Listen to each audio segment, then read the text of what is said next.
دفتر کا دروازہ دھڑام سے کھلا اور ایک عورت گھبراہٹ میں اندر داخل ہوئی۔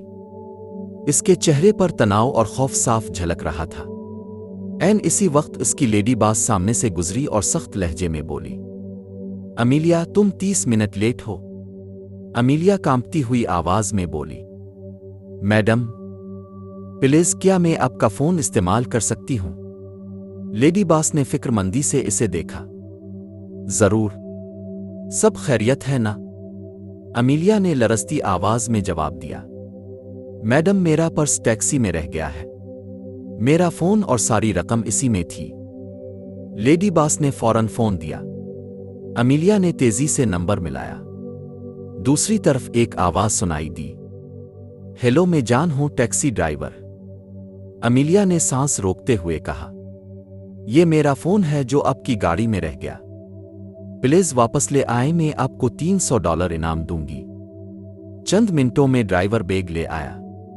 امیلیا نے جلدی سے بیگ کھولا، اندر سب کچھ دیکھ کر سرد لہجے میں بولی، شکریہ، آپ جا سکتے ہیں۔ ڈرائیور چونک گیا۔ میڈم لیکن اپنے $300 دینے کا وعدہ کیا تھا۔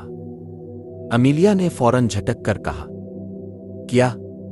میں نے کوئی وعدہ نہیں کیا، میں پہلے ہی کرایہ دے چکی ہوں۔ ڈرائیور نے ادب سے کہا، میڈم میں نے آپ کا بیگ واپس کیا، دوسرے مسافروں کو بھی کینسل کیا، کم از کم اپنے وعدے کی لاج رکھیں۔ امیلیا نے آواز بلند کر دی، یہ ڈرامہ یہاں مت کرو، کھوئی ہوئی چیز واپس دینا تمہارا فرض ہے، بلکہ ذرا پیسے گن لوں، کہیں تم نے کچھ نکال تو نہیں لیا۔ اتنے میں لیڈی باس واپس آئی۔ امیلیا نے اونچی آواز میں کہا، میڈم یہ آدمی مجھ پر پیسے کے لیے دباؤ ڈال رہا ہے۔ ڈرائیور نے سر جھکا لیا اور جانے لگا، لیکن لیڈی باس نے اسے روک دیا۔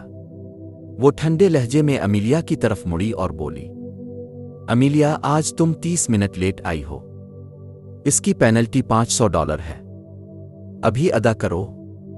امیلیا کے چہرے کا رنگ اڑ گیا، مگر مجبوری میں اسے $500 دینے پڑے۔ باس نے فوراً وہ رقم ڈرائیور کو تھما دی اور مسکرا کر بولی، تمہاری ایمانداری کا شکریہ، میں جانتی ہوں کہ یہ جھوٹ بول رہی تھی۔